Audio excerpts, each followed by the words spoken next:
Conhece a história de José? José foi mandado para a prisão injustamente e ficou anos lá. Ele não fez nada. Leia a história. Ele não fez nada, mas mesmo assim foi mandado. Deus permitiu que ele fosse mandado para a cadeia. Deus poderia ter mantido José fora da cadeia. Poderia ou não poderia? Daniel fora da cova dos leões. Impedido os 3 naufrágios do apóstolo Paulo. Paulo era um grande homem de Deus, apóstolo da graça, que é o pacto de superiores e melhores promessas. Evitado que Sadraque, Mesaque e Abidnego fossem jogados na fornalha em chamas, mas não o fez. Ele deixou que esses problemas ocorressem, e em decorrência deles, cada um desses homens de Deus foi trazido para mais perto de Deus. E lê a história de cada um deles, as vitórias que eles conquistaram depois que eles passaram por todas essas provações. Eu vou só dar o exemplo de José aqui, porque eu não tenho muito tempo. José foi mandado para a prisão justamente, não foi? Mas ele permaneceu fiel a Deus. Ele blasfemou? Não. Ele permaneceu fiel a Deus. E o que aconteceu? E detalhe, hein? Ele jamais reclamou de tudo que lhe havia acontecido. E o que aconteceu depois?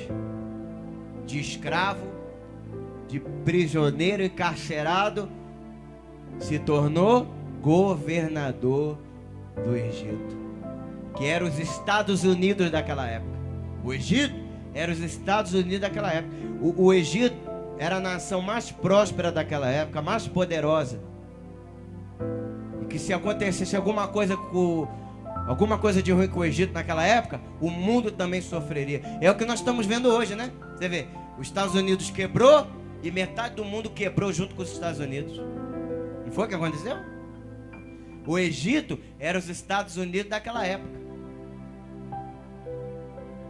E José, de escravo, se tornou governador desse grande império.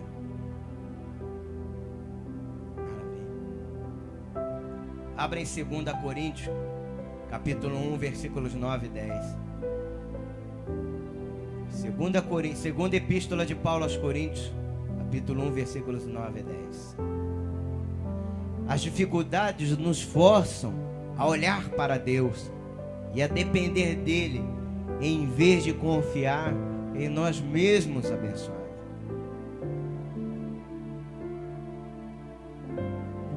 Segunda Coríntios, capítulo 1, versículos 9 e 10.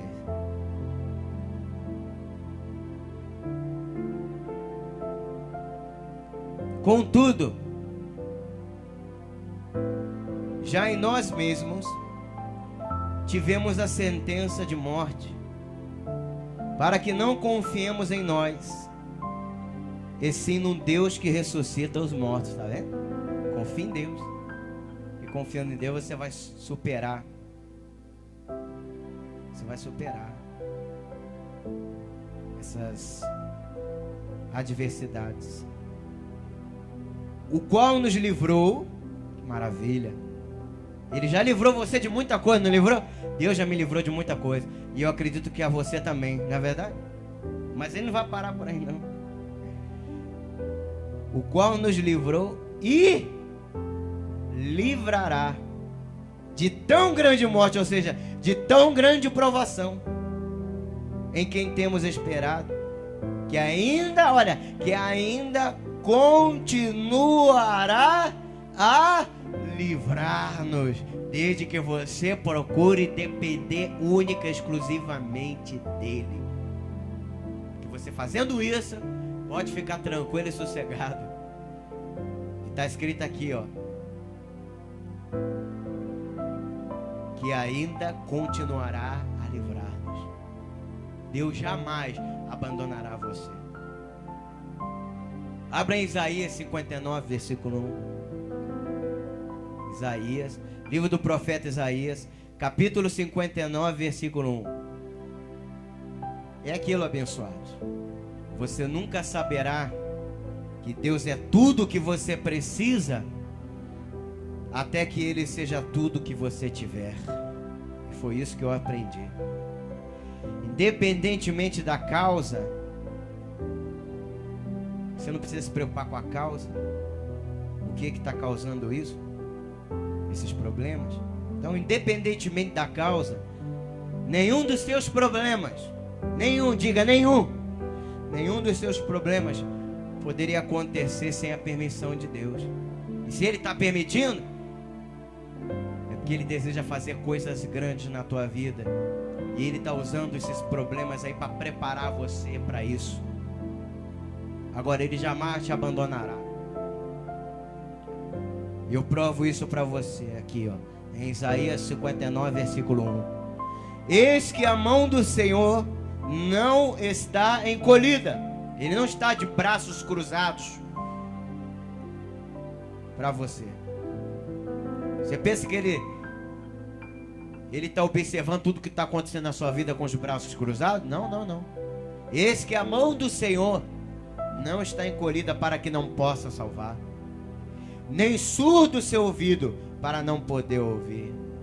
As mãos do Senhor estão estendidas para você e estão à sua inteira disposição para te ajudar, para te acolher, para consolar teu coração, para enxugar suas lágrimas, para cicatrizar todas as feridas da sua alma.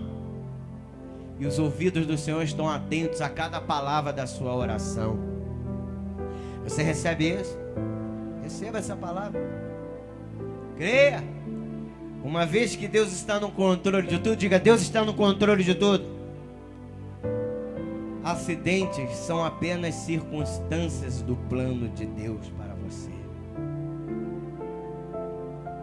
Como todos os dias foram escritos no livro de Deus, no calendário de Deus, antes dos tempos eternos, diga: antes dos tempos eternos, tudo que acontece com você, diga: tudo que acontece comigo, sempre cooperará para o seu bem.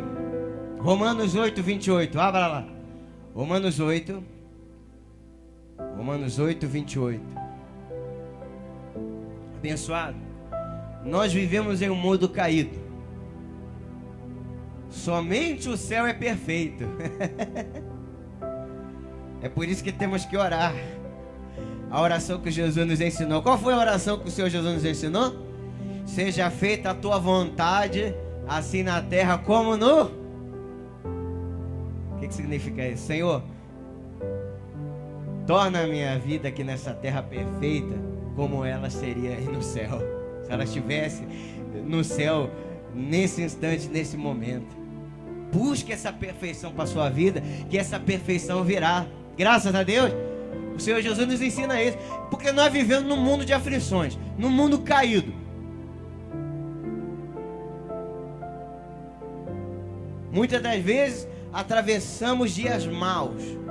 É ou não é verdade? Mas nós temos que orar. Seja feita a tua vontade assim na terra como no céu. Porque no céu tudo é perfeito. Então busque essa perfeição. Você não precisa: oh, Deus, me leva logo. Eu quero ir para o céu. Eu quero sair de tudo isso aqui. Eu quero abandonar tudo isso aqui. Não precisa não. O que você tem que fazer é pedir para Deus transformar a sua vida, mudar a condição da sua vida. É isso que você tem que fazer. E Ele faz. Amém? Ele vai mudar a tua vida para melhor. Ele vai tornar tudo perfeito para você, como no céu. Eu declaro Ele transformando a sua casa em um pedacinho do céu aqui nessa terra. Eu declaro isso. Então está escrito aí. O que está escrito aí? Sabemos. Saiba disso, hein?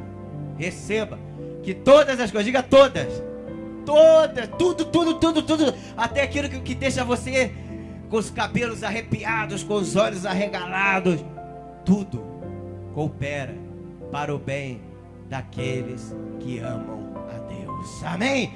Isso aí, ó, que está acontecendo, não é para te derrubar não, é para cooperar para o seu bem. Diga: eu recebo essas palavras. Diga: eu recebo. É isso mesmo. Sabe por quê? Porque um grande projetista por trás de tudo isso aí que você está passando. Nossa vida não é um resultado de um acaso fortuito. Existe um plano mestre. A história pertence a Deus. Diga, a história pertence a Deus. A história da nossa vida pertence a Deus. O salmista Davi, ele disse que nossos dias já foram contados por Deus.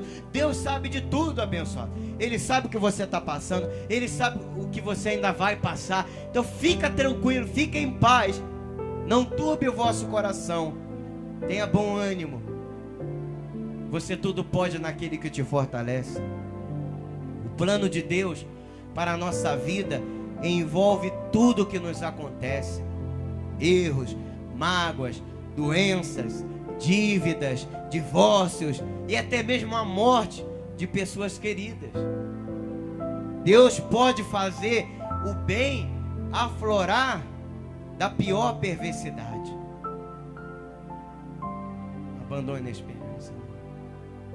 Não abandone a felicidade, não. Tudo coopera para o bem daqueles que amam a Deus.